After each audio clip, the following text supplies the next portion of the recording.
एक बार की बात है, शांतिपुर नाम करके एक गांव था और इस गांव में बहुत सारे लोग रहता था। लेकिन गांव की नाम शांतिपुर होने से भी यहाँ के लोगों का मन में बिल्कुल भी शांति नहीं था, क्योंकि ये गांव की रास्ते के बीच में एक पैर के ऊपर एक मछली खाने वाला भूत रहता था।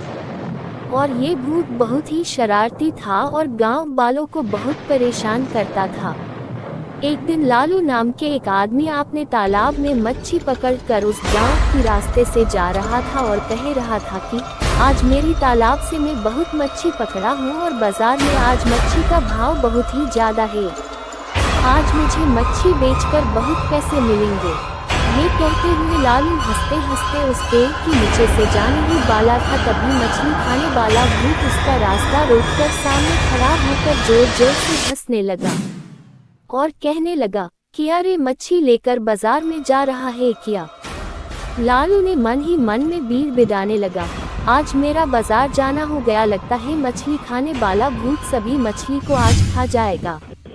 लालू ने भूत को कहा, हाँ जी, आज बहुत ही मुश्किल से तालाब से मच्छी पकड़ा हूँ और बाजार केलर जा रहा हूँ बेचने के लिए, मेरा रास्ता छोड़ दो ना भूत जी। भूत ने हंसते हंसते कहा, मैं तुझे इतना आसानी से कैसे जाने दूं?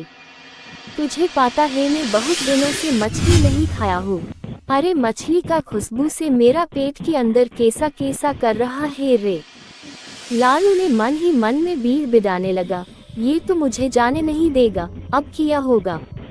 लालू ने भूत को कहा, भूत जी पहले मैं मछली लेकर बाजार में जाता हूँ और जो मच्छी नहीं बिकेगा वह सारे मच्छी में घर जाते वक्त तुमको देकर जाऊंगा।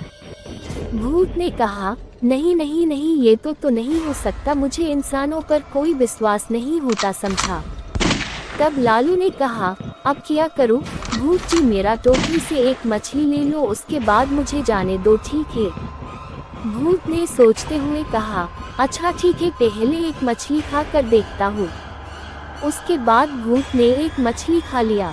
लालू ने कहा, भूत जी अब मैं जा रहा हूँ, ठीक है। भूत ने कहा, नहीं नहीं बाबा, ऐसा नहीं होगा, मुझे और एक मछली खिलाना पड़ेगा। एक मछली में मेरा पेट नहीं भरा, मुझे और एक मछली दे। लालू ने मन ही मन में बीड़ बिड़ाने हुए कहा, अरे बाबा, ये कैसा मुसीबत में पड़ गया हूँ, अब तो मेरा सब मछली खा लेगा लगता है। लालू ने भूत को कहा, ठीक है, लेकिन यही आखिरी बार, उसके बाद मुझे छोड़ना पड़ेगा। भूत ने कहा, अच्छा बाबा ठीक है, अभी तू शांति से खड़ा रहे। ये कहे कि मछली खाने वाला भूत लालू की टोकरी से एक एक करके सभी मछली खा लिया। लालू ने कहने लगा, अरे अरे अरे, एक एक करके तुमने सारे टोकरी का मछली खा लिया, अभी मैं बाजार में क्या लेकर जाऊंगा और मैं क्या बेचूंगा। सारे मछली खाकर भूत ने हंसते हंसते कहा, अरे बाबा, मुझे बुरा मत समझना, मैं अपने पेट को कंट्रोल नहीं कर पाया। जा जा जा, अब अच्छा लड़का की तरह घर में लौट जा। लालू ने मन ही मन में सोचा, शाला मछली खाने वाला भूत, एक बार मौका मिलते ही तुझे मैं मजा चखाऊंगा। ये सोचकर लालू ने खाली टोकरी अपने हाथ में लेकर अपने घर वापस लौट गया। कुछ दिन बाद शांतिपुर की और एक आदमी फल लेकर उसी रास्ते से बाजार जा रहा था फल बेचने के लिए। वह आदमी ये कहते हुए जा रहा था कि पता नहीं आज मेरे साथ क्या होने वाला है। उस रास्ते में तो मछली खाने वाला भूत रहता है और बाजार जाने के लिए वही एक रास्ता है। मछली खाने वाला भूत आज कोई परेशान ना करे तो ही अच्छा। कैसे भी करके ये जगह पार हो गया तो बच जाऊंगा। जैसे ही वह आदमी उस पेड़ के नीचे आया, तभी वह मछली खाने वाला भूत उस आदमी के सामने आकर खड़ा हो गया और कहने लगा, रुक रुक रुक, टोकरी में क्या लेकर जा रहा है। वह आदमी ने कहा, फल लेकर जा रहा हूँ, तुम तो सिर्फ मछली खाते हो, मछली के सिवा तुम तो और कुछ भी नहीं खाते हो। भूत ने कहा, कौन बोला है तुझे मैं सिर्फ मछली ही खाता हूँ, अगर मछली के साथ साथ दूसरा कुछ नहीं खाया तो शरीर में विटामिन कम पड़ जाएगा, तुझे पता नहीं क्या, तुझे दिखाई नहीं दे रहा है विटामिन का कमी की वजह से मेरा शरीर कैसे दुबला पतला हो गया। वह आदमी ने बीड़ बिड़ते हुए कहा, अरे बाबा, आज लगता है मेरा फल की 12 बजने वाला है। वह आदमी भूत से कहा, भूत जी, मेरा सारे फल बहुत ही खट्टा है, मैं तुमको कल अच्छा मीठा फल लेकर दूंगा, ठीक है, मैं जाता हूँ। भूत ने कहा, नहीं नहीं नहीं, सब झूठ, तुम लोग हर वक्त झूठ बोलते हो, तू भी झूठ बोल रहा है, मुझे तुझ पर कोई भरोसा नहीं है, चुपचाप वहीं पर खड़ा रहे। उसके बाद मछली खाने वाला भूत एक एक करके उस आदमी की टोकरी का सारे फल खा लिया और कहा, तेरा फल तो बहुत मीठा था, लेकिन तू मुझे झूठ क्यों बोला, अब तेरा गर्दन तोड़ दूं क्या। वह आदमी ने कहा, मुझसे बहुत बड़ा गलती हो गया, इस बार के लिए मुझे माफ कर दो भूत जी। भूत ने कहा, जा छोड़ दिया तुम लोगों, अगर मैं मार दिया तो मेरा ही नुकसान है और मेरा खाना की कमी पड़ जाएगा। जा जा अपने घर में लौट जा। ये कहते हुए वह आदमी ने भी खाली टोकरी लेकर अपने घर वापस लौट आए। एक दिन मछली खाने वाला भूत पैर में बैठकर आराम कर रहा था और तभी और एक भूत बाहर चला आया। वह दूसरा भूत ने कहने लगा, बहुत ढूंढने पर एक अच्छा जगह मिला, मेरा रहे के लिए ये पेड़ एकदम सही है और इसी रास्ते से गांव के लोग सब्जी फल मछली लेकर जब जाएगा तभी मैं वह लोगों को डरा कर उनका सब कुछ खा जाऊंगा। तभी मछली खाने वाला भूत ने कहा, कौन है रे तू, तुझे दिखाई नहीं देता मैं यहाँ पर हूँ और ये पैर मेरा घर है, मैं तुझे यहाँ रहे नहीं दूंगा, अगर बचना की इच्छा है तो यहाँ से अभी के अभी भाग जा, नहीं तो तेरा नसीब में बहुत दुख है। दूसरा भूत ने कहा, तेरा कहने में हो जाएगा, मैं तेरी कोई भी नहीं सुनूंगा, आज से मैं यही रहूंगा, अगर तुझे कोई प्रॉब्लम है तो तू यहाँ से चला जा। मछली खाने वाला भूत ने कहा, अरे अरे अरे बाबा, ये तेरा मामू का घर लगता है क्या, जो तू बोलेगा वही होगा, मैं अच्छा से बोल रहा हूँ, यहाँ से चला जा, नहीं तो बहुत बुरा होगा। दूसरा भूत ने कहा, तू भूल मत, मैं भी एक भूत हूँ और मैं तुझसे कम नहीं हूँ। ये कहकर दोनों भूतों में बहुत बहस होने लगा। तभी लालू बही रास्ते से गुजर रहा था। दोनों भूत की झगड़ा सुनकर लालू बही रुक गया और सोचा कि आज मौका मिला भूतों को सबक सिखाने की। तभी लालू ने कहा, क्या हुआ भूत जी, किसको लेकर तुम दोनों में बहस हो रहा है। दोनों में बहस हो रहा है। मछली खाने वाला भूत ने कहा, देखना लालू, मैं इतना दिनों से इस पैर में रह रहा हूँ और ये कहा आकर मुझे बोल रहा है तू यहाँ से चला जा, मैं यहाँ रहूंगा। लालू ने कहा, तो आपस में झगड़ा न करके एक प्रतियोगिता करो, मतलब जो इस प्रतियोगिता में जीतेगा वही इस जगह पर रहेगा और जो इस प्रतियोगिता में हार जाएगा वह इस जगह से चला जाएगा। अब तुम दोनों बोलो, इस प्रतियोगिता में राजी हो या नहीं।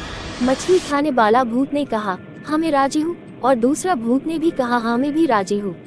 अब तुम दोनों ये प्रतियोगिता की बारे सुन लो, तुम दोनों में जो हमें ज्यादा खुश करेंगे प्रतियोगिता में जीत उसी का होगा। क्या तुम दोनों मुझे खुश कर सकते हो। मछली खाने वाला भूत ने कहा, अरे ये बात है, मैं तुझे इतना खुश करूंगा जो तूने सोच भी नहीं सकता। उसके बाद मछली खाने वाला भूत लालू को एक मटकी सोने का मोहर दिया और कहा, ये ले सोने का मोहर, अब तो तू खुश है ना।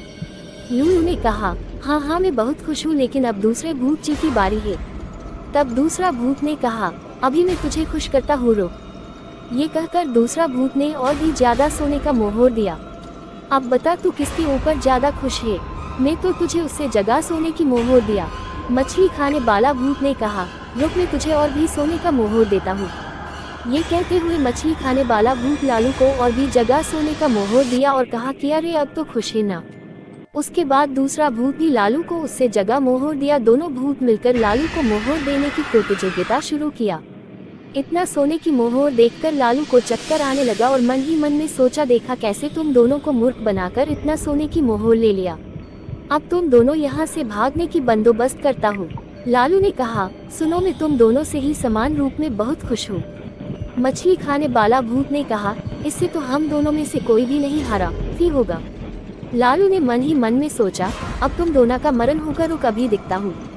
ये सोचते हुए कहा, सुनो अब तुम दोनों का एक नया प्रतियोगिता होगा, जो पहले आसमान को छुएगा उसी का ही जीत होगा। तुम दोनों इस प्रतियोगिता से राजी हो।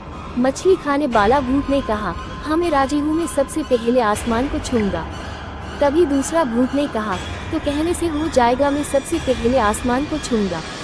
तब लालू ने कहा, फिर देर किस बात की, तुम दोनों अभी का अभी आसमान छूने का प्रतियोगिता शुरू कर दो। ये कहती ही बल दोनों आसमान छूने की प्रतियोगिता शुरू कर दिया। उसके बाद लालू हंसते हुए कहा, मैं भूत देखा मैं कैसे तुम दोनों को मूर्ख बनाया, अब तुम दोनों पूरी जिंदगी में भी आसमान को छू नहीं सकता। अब मैं ये सारा सोने की मोहर गांव के लोगों को बांट दूंगा। मछली खाने वाला भूत ने गांव की बहुत लोगों को बर्बाद करके रख दिया है, लेकिन अब से गांव वालों की दुख का दिन खत्म, अब से गांव में सिर्फ शांति और शांति रहेगा। निष्कर्ष, बच्चों, आज की भूतों की मजेदार कहानियां से हमने क्या सीखा। आज की कहानी से हमने सीखा कि हमारे बुद्धि से हम बड़े से बड़े शक्तियों को भी आसानी से पराजित कर सकता है, क्योंकि बुद्धि के आगे बल कुछ भी नहीं है। इसलिए हमें हमेशा सूझबूझ कर चलना चाहिए ताकि हमारे सामने अगर कोई भी मुसीबत है तो उसका समाधान हम आसानी से कर सके।